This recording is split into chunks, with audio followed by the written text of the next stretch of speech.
Hello friends, Kathiawadi કિંજલ્સ કિચનમાં તમારું સ્વાગત છે। તો આજે આપણે બનાવીશું એકદમ સિમ્પલ રીતે મસાલા મેગી।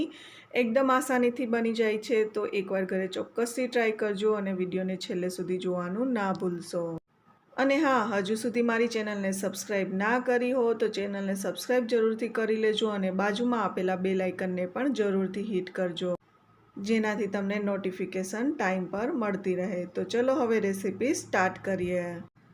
તો અહીંયા હું 2 વ્યક્તિ માટે મેગી બનાવું છું, તો મેં અહીંયા 2 પેક લીધા છે મેગીના, અને સાથે જે મેગી મસાલો આવે છે એ પણ લીધો છે, અને 1 મીડિયમ સાઇઝની ડુંગળી કટ કરી લીધી છે, અને 1 મીડિયમ સાઇઝનું ટમેટું કટ કરી લીધું છે, અને સાથે જે મેગી મસાલો આવે છે એ લઈ લીધો છે। બસ આટલી જ વસ્તુ લીધી છે। તમે મરચું પણ લઈ શકો છો, મેં અહીંયા મરચું નથી ઉમેર્યું।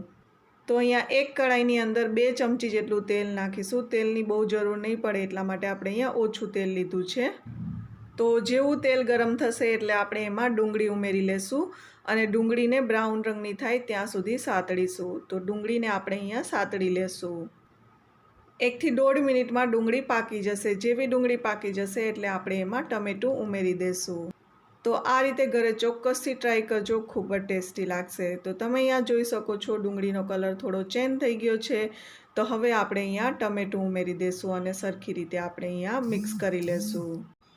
ટમેટું જલ્દીથી પાકી જાય એટલા માટે આપણે અહીંયા સ્વાદ અનુસાર થોડું મીઠું ઉમેરીશું।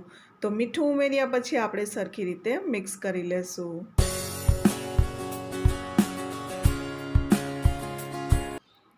તો અહીંયા ટમેટાને પણ આપણે 1 મિનિટ જેવું સરખી રીતે પકાવી લેશું।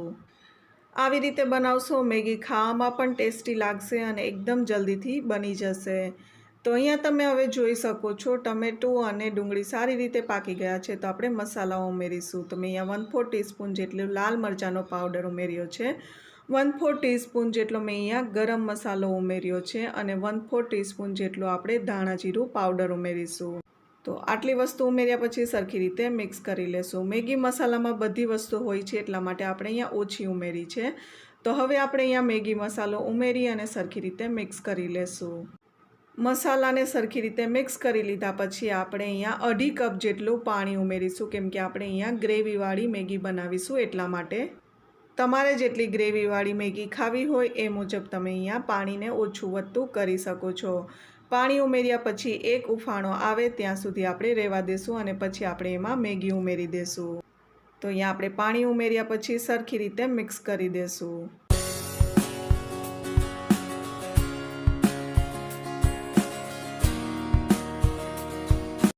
તો અહીંયા ઉફાણો આવી ગયો છે, તો હવે આપણે એમાં મેગી ઉમેરી દેશું, અને 2 થી 3 મિનિટમાં તૈયાર થઈ જશે।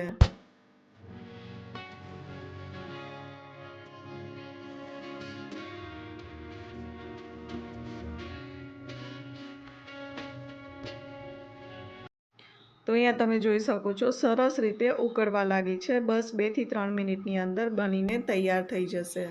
તો એકવાર મારી આ રીતે મેગી ઘરે ચોક્કસથી ટ્રાય કરજો, અને જ્યારે પણ ટ્રાય કરો ત્યારે નીચે કમેન્ટ કરીને જરૂરથી કહેજો કે તમને મેગી કેવી લાગી। તો અહીંયા તમે જોઈ શકો છો 2 થી 3 મિનિટ થઈ ગઈ છે અને મેગી સરસ રીતે બની ગઈ છે। જેવી આપણે ગ્રેવી જોઈતી હતી એ રીતની ગ્રેવી પણ બનીને તૈયાર થઈ ગઈ છે। તો અહીંયા મેગી બનીને તૈયાર છે। તો આપણે એક વાસણની અંદર કાઢી લેશું। મેગી તો બધાના ઘરે જ બનતી હોય છે અને બધાને જ બનાવતા આવડતી હોય છે, પણ તમે કઈ રીતે બનાવો છો એવું નીચે કમેન્ટ કરીને જરૂરથી કહેજો, તો હું પણ એ રીતે ચોક્કસથી ટ્રાય કરીશ। તો અહીંયા તૈયાર છે મસાલા મેગી, છે ને એકદમ આસાન અને જલ્દીથી બની જાય છે અને ખાવામાં ખૂબ જ ટેસ્ટી લાગે છે। તો આવી રીતે ઘરે ચોક્કસથી ટ્રાય કરજો, અને વિડીયો તમને મારો આજનો કેવો લાગ્યો નીચે કમેન્ટ કરીને જરૂરથી કહેજો। તો મળીએ નેક્સ્ટ વિડીયોમાં નવી રેસીપી સાથે, ત્યાં સુધી બાય।